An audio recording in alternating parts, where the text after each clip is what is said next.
Atakuwa na ngana beka mmoja pembeni. Okay, hapa nyuma yangu. Mimi naona iko sawa vile.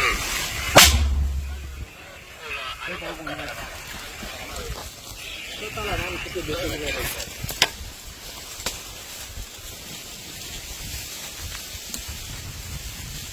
Basi nani wana? Ulitengeneza ile tumu. Sawa. Sasa tupate.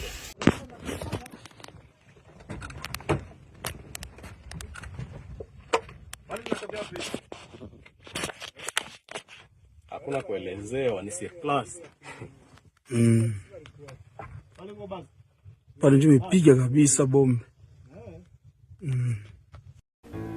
Amahoro y'Imana abane namwe bakunzi ba Kodi Empire nizira neza kumukomeza kugira ibihe vyiza ndetse no gutangura ukwezi kwa gatandatu neza cyane, ariko reka twigarukire ku mirongo y'urugamba ubona neza yuko hari bidasanzwe biriko biragenda bijimbe. Ndibaza murabonye video nabatangurijemo imeyerekana bazanye bari ku mirongo y'urugamba ndetse bariko baratera ibikompora ndetse n'injugujugu z'amabombe nkuko mwayibonye muri kano video. Kurundi ruhande twerekanye ahari ko haraswa mu kanya gahetse, ahaje kuraswa cyangwa amantene atatu mubonye na mabombe FARDC ejeje kurasa hafi y'urubibe igihugu cy'u Rwanda gihana n'igihugu ca Kongo nkuko twamaze kuba twibatoza, twamaze kuba tubabashikana, twaje tubabwire aho FARDC ejeje kurasa neza ku marembo y'igihugu cy'u Rwanda ku mupaka igihugu cy'u Rwanda gihana n'igihugu cha Kongo. Twaje tubabwire ibijanye n'iraswa y'aka gace ndetse tubabwire n'ico byo bigamije muri rusange narige tubona neza yuko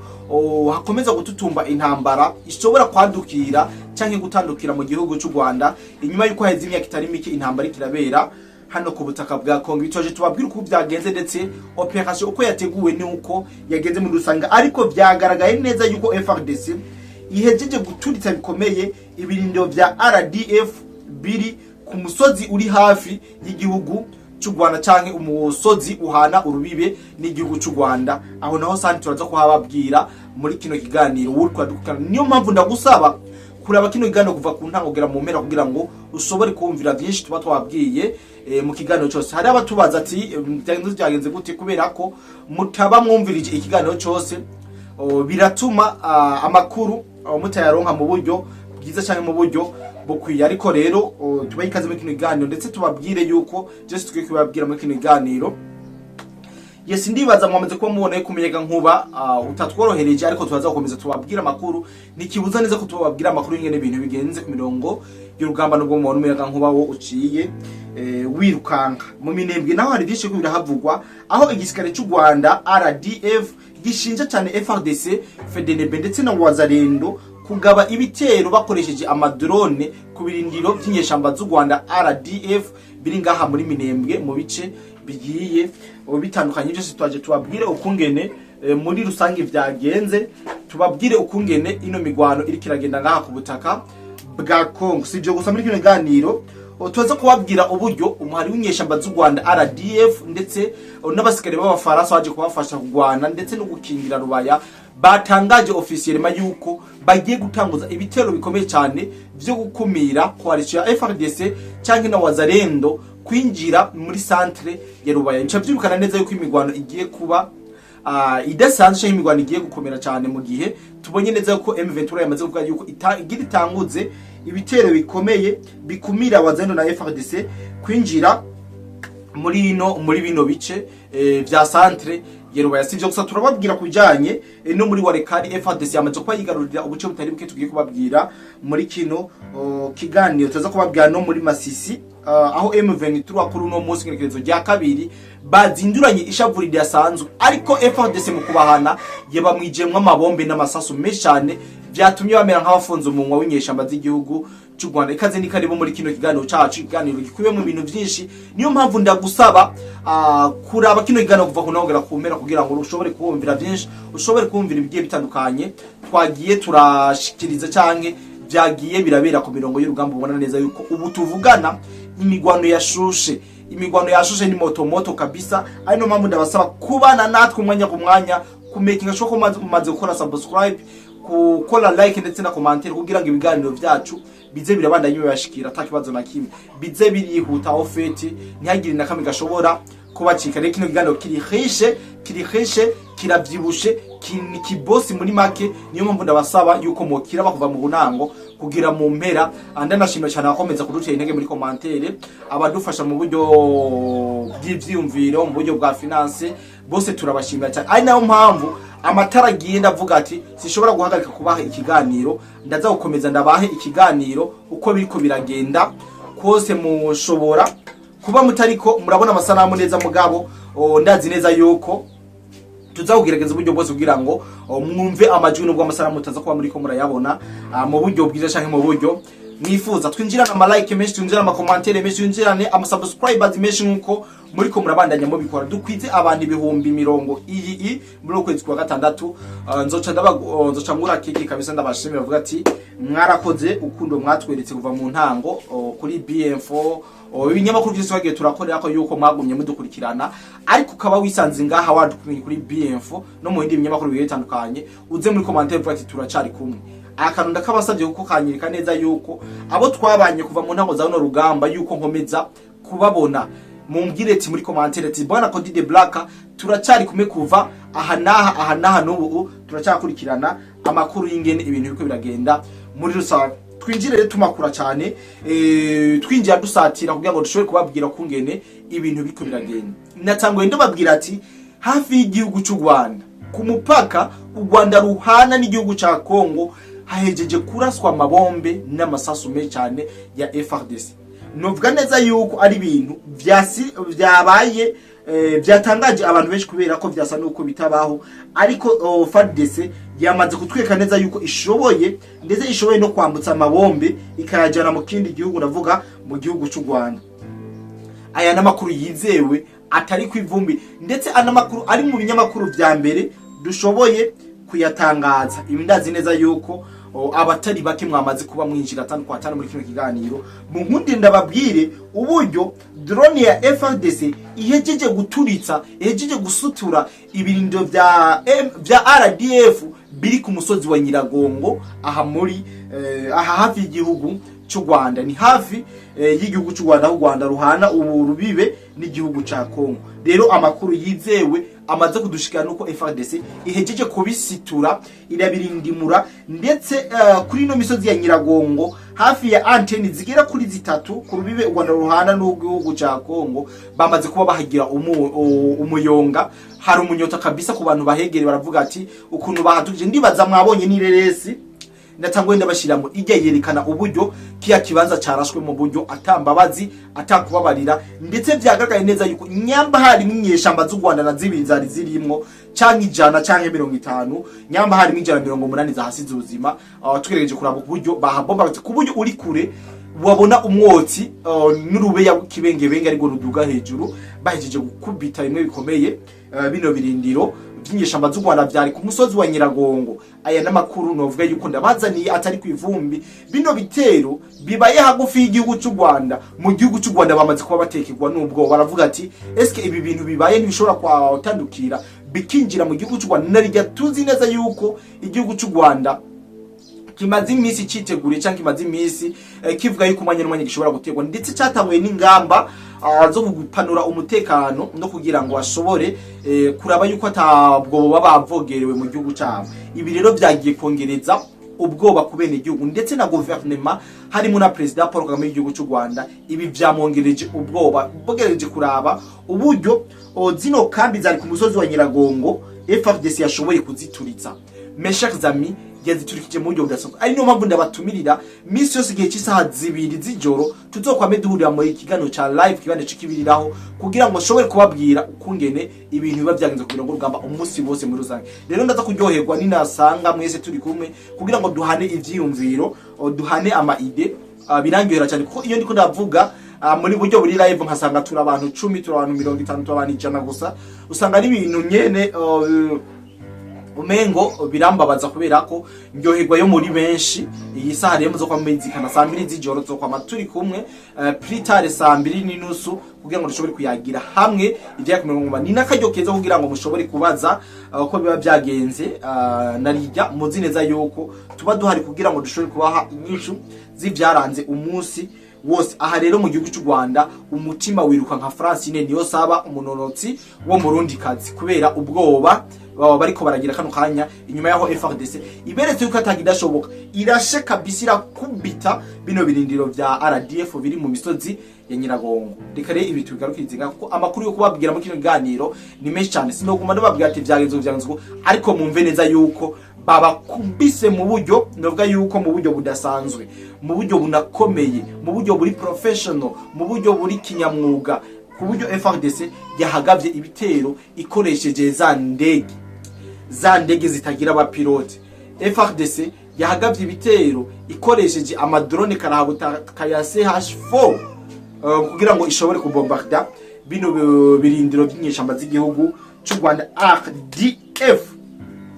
Amakuru ni menshi rero, reka tuze tubabwira ibyo muri Masisi ndazi neza yuko abenshi mu kibandanya ati Rubaya bimeze gute, vyifashe gute, abenshi muracari muri Rubaya, ariko muri Rubaya amakuru dufise ari karavayo avuga neza yuko igisirikare cy'u Rwanda RDF gifatikanije n'abafaransa n'ibindi bihugu byose byabambatse ibihugu bishikiye zino nyeshamba gusisa amaraso y'abakongomani no kwiba susore muri Kongo canke ubutare bwo muri Kongo, batangaje officiellement yuko canke vyamaze kugaragara neza yuko hari amakuru yuko batangaje neza yuko bagiye gutanguza ibitero bikomeye, ibitero bidasanzwe, ibitero novuga yuko kanahabutaka ku birindiro vya FRDC kugira ngo bashobore kubakumira kwinjira muri centre ya Rubaya. Aya namakuru yizewe, namakuru dukura ko bari ku mirongo y'urugamba, namakuru y'ubutasi ndetse abivuga neza uko ibintu bigiye kubandanya ingene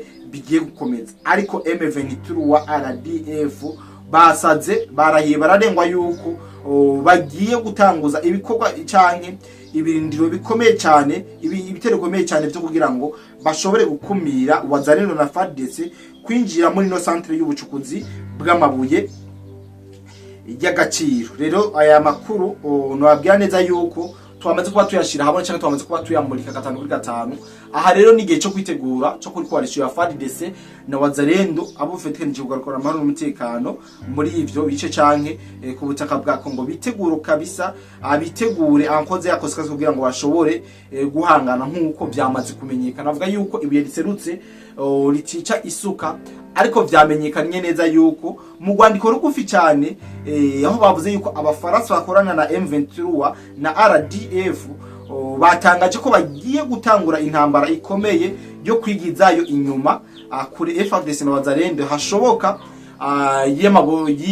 ya centre y'ubucukuzi bw'amabuye y'agaciro ngaha muri Rubaya. Aya namakuru yizewe dukomeza gukura ko begereye ivyo bice biko biraberamwo imigwano. Mugabo hari akantu nababwiye kubijanye mu mbabarira inkuru y'umwana isubira inyuma, hari akantu nababwiye kubijanye n'iraswa rya hafi yaho igihugu cy'u Rwanda gihara umupaka n'igihugu ca Kongo. Hari amakuru yagiye acicikanaho nababwiye nuko amakuru yo avuga neza yuko abarashe bino bice bataramenyekana, ariko ndibaza iyo muvuze yuko hataramenyekana ndibaza yuko nta bandi boga bibitero hariya muri Nyiragongo atari FARDC, nta bandi ariko baracijijanye imitima bavuga ngo ntibaramenye uko vyagenze.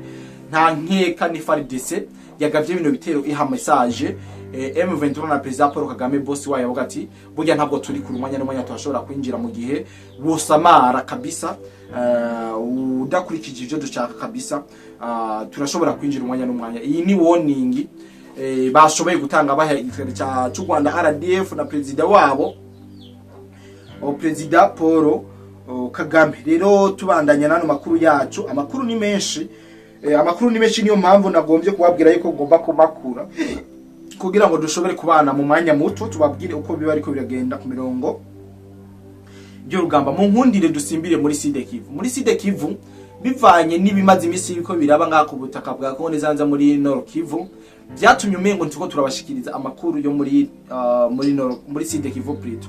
Ariko muri Minembwe hari amakuru menshi aho Minembwe mesha zami M23 RDF ariko barashinja igisirikare ca Kongo FARDC, ingabo z'u Burundi FDNB ndetse na Wazalendo kugaba ibitero bikomeye cyane ku birindiro vya M23 biri mu bice bigiye bitandukanye ngaha muri Minembwe. Tumaze tutababwira amakuru yo muri Minembwe, ariko twamaze kuba tumenya neza yuko ibirindiro by'inyeshamba z'u Rwanda biri ngaha muri Minembwe yuko biko birahura n'akaga gakomeye cyane, nk'uko byaciye mu rwandiko rwanditswe cyangwa rwashizwe habona na Lawrence Kanyuka, umuvugizi w'inyeshamba z'igihugu cy'u Rwanda RDF yabivuze mu rwandiko yavuze turiko turongera tubona no muvugizi w'inyeshamba z'u Rwanda RDF Lawrence Kanyuka yongera kuzana amatangazo novuga yuko yamarira yo kwitera ikigongwe, aho nkuko biri mu rwandiko rwashizwe ahabona rwashizwe ku mukono na Lawrence Kanyuka, umuvugizi w'inyeshamba z'igihugu cy'u Rwanda, yavuze yuko hagati ya saa sita z'ijoro n'igice gushika saa 4 zo mu gatondo kuri no musikinikizo rya kabiri, ibisasu byatewe bivuye mu kirere byoba byibasiye ngo ibice bituwemwo cyane bya Bidegu, Gakenke ndetse na Mikenke. Uwo muhari uvuga ko bakoresheje amadrone y'intambara ndetse n'amadrone aturika bitwa kamikaze hamwe n'indege zo mu bwoko bwa kiti gatandatu. Muri ivyo bitero muri Kivu y'Amajyaruguru ho bakavuga yuko ahagana saa 5 zo mu gatondo 5h saa 5 zo mu gatondo plutôt si saa 5 ni saa 11 z'agatondo mu bucagucagu M23 kandi ivuga ko habaye igitero cyo ku butaka cyateguwe mu gace ka Kibati no mu micungararo yako ku mupaka w'uturere twa Walikari na Masisi, hakoreshejwe ibigwanisho bikomakomeye ivyo bitwa artillerie. Uwo muhari w'inyeshamba wagiriza FARDC nabo bafatikanije gukora ibitero bitarobanura byahitanye abasivile, bituma abantu benshi bahunga hamwe no gusambura ibintu n'ibikorwa remezo by'abasivile. Iri ni mu itangazo Lawrence Kanyuka yashize ahabona, ariko hariho nakantu yavuze ntiyabeshi kabisa. Aha muri Kibati bakubiswe bongera barakubitwa karahava. Aha muri Kibati nababwiye neza yuko hari amakuru ndabafitiye yuko aha muri Masisi nuvuga yuko ibintu bitari byoroshe kuri no munsi, aho bazinduye bakubitwa kabisa mu fururizo nkuko amakuru yacu abandanya abivuga. Bavuze yuko ingabo za FARDC zifashijwe n'abagwanyi ba Wazalendo zasubiye kuganza no gufasha icese hagati ya Kibati mu karere ka Walikari. Kibati ubu iri mu maboko ya FARDC na Wazalendo. Iyi Kibati rero muko yigarura ngo mu byumvise ni mu migwano yazinduye kuri no munsi gihe cy'isaha 11 z'agatondo, aho inyeshamba z'u Rwanda zikanguye zisanga ziri mu muriro utazima kabisa, ko barazikubita bongera bakubita mu maso no mu mutwe, bata hasi barasabunzura zistanze ziku mu masasu menshi kabisa. Aho nkuko mwabyumvise Lawrence Kanyuka yabivuze, FARDC yakoresheje inkozi tabaho, yakoresheje ibikorutura bimwe barasaba kumva n'isirikira gigima bene gihugu bahari bavuga ati izi nyamo gigima nitwibaza yuko ari inkozi zisanzwe, ariko nkuko mwatangwe mu bibona mu ka video nabashirizemo, ndibaza mwabonye amabombe yari kararaswa n'inkozi dasanzwe za BM21 amamorotiye kabisa yari karakora akazi kose. Rero ibi byatumye ishamba z'u Rwanda zitaziromuka kubera ko imigwano yari komeye cyane. Ndababwiye neza yuko ubutapfuye n'ubu ahantu ari karahema mu mutima udashikana kubera ko ibitero babonye kuri no munsi ngaha muri Kibati noba ndaguhenze. Rero bakubiswe bongera barakubita, ico bakoze n'ikihe, bahunze bariruka cyane, baravuga ati ahantu dushobora kuhagumiza mu mutwe, kuko twabonye kubona neza yuko FARDC na Wazalendo baje bazikenyeye kabisa, dushobora kwisamara ko tukisanga twese imitwe iri hasi. Aya namakuru yizewe dukura ku mirongo y'urugamba, ndetse ariko aratuma mu gihugu cy'u Rwanda umutekano wo mu mitima uhungabana, kiretse yuko umutekano umuri mu buryo ubonekana wo wahungabanye kera, mu mitima yabo ntabwo batuje kubera ko bariko baragabwa ko ibitero bikomeye cyane, ndetse bikarengako bagatakaza n'ibice bitari bike aha muri territoire ya Masisi muri Nord Kivu. Mesha zami ano makuru tuko turababwira yo muri Kibati ni mu karere ka Walikari ariko hafi ya Masisi. Ubu iyi Kibati iri mu mako ya FARDC, kandi Kibati no babwire ko aragace k'ingenzi kari kamazi kagenzurwa n'izinyeshamba z'igihugu cy'u Rwanda, ariko kugeza ubu magingo tuvugana bamaze kuba bokura, bamaze kuba kugwa ku butegetsi bwo gukontorora iyo Kibati, nkuko amakuru yacu yo abandanya abivuga. Dusatira tugana ku musozo mu nkundire tubabwire ukungene muri Masisi nyene M23 yazinduranye umujinya, naho nyene bivuga yuko yagavye ibitero, yazinduranye ishavu ryinshi cyo kugaba ibitero, ariko FARDC ico yabakoreye kabisa n'ikintu cy'umubabaro kabisa. Ivyo yabakoreye ico bitwa kubahana yongera bihaniza, aho M23 yazindiga ibitero, ariko FARDC mu kubahoza cyangwa mu kubashira hasi yabasutsemo amabombe menshi n'amasasu amabombe kabisa. Inyeshamba z'u Rwanda muri Masisi zari amabombe kuri uno munsi mu bice byose byabereyemo imigwano.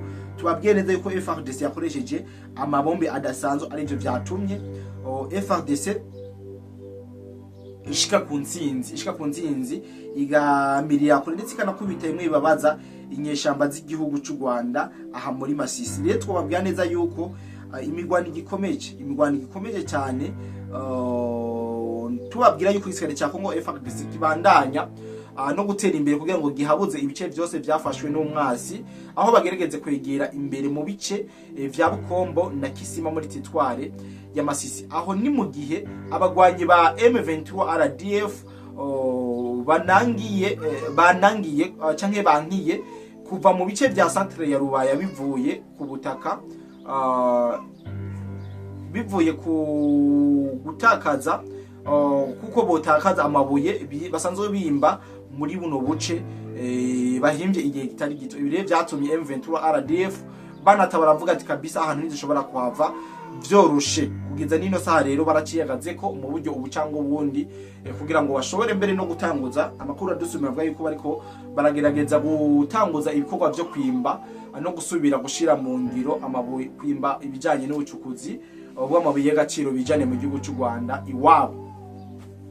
Yes, ladies and gentlemen, singomba kubarambira, singomba kubabwira byinshi, ndazi neza yuko tuba twabiganiriye, tuba twababwiye bitari biki, ari naho mpamvu ndababwira ati mu minota mike tuba tugomba kubana mukwiye kuyimara mukavuga ati twamaze kino igana. Niyo mpamvu ndabasaba umuntu wese aba yamaze ikiganiro yikomera amashi muri commentaire avuga ati twarabanye mu kiganiro, twamaranye ikiganiro kugira ngo numve yuko hariho abantu bafata umwanya wabo, bamwe badukunda bagafata umwanya ukwiye kugira ngo bashobore kubana natwe mu kiganiro kuva mu ntango kugera mu mpera. Biratwubaka cyane, bituma tugira motivation. Ari naho mpamvu ndabatumirira mu ma live yacu tuzoza turabana namwe mwese muzoze muri gora kabisa, tuze turabakume kuko ivyimviro byanyu ndabikeneye, interano zanyu barazikeneye, n'abandi barungi ko tu gift ewana haba hariho umwanya kugira ngo mushobore kurunka gift hama kanshikire atakibazo na kimwe, hama ibintu bikomeze kubandanya biryoha bimera neza cyane. Ntimumbanire ndi wa muhungu wanyu, ndi wa mwene wanyu, ndi wa musaza wanyu muri make,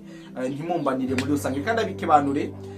Shimire cyane mwebwe bose tubanye muri kino kiganiro, ndizera kandi ko tongera kubana mu bindi biganiro byacu by'uno munsi, ko amakuru acari menshi yo kubabwira imirongo y'urugamba. Bye bye. My name is Kodi the Black, this is Kodi Empire.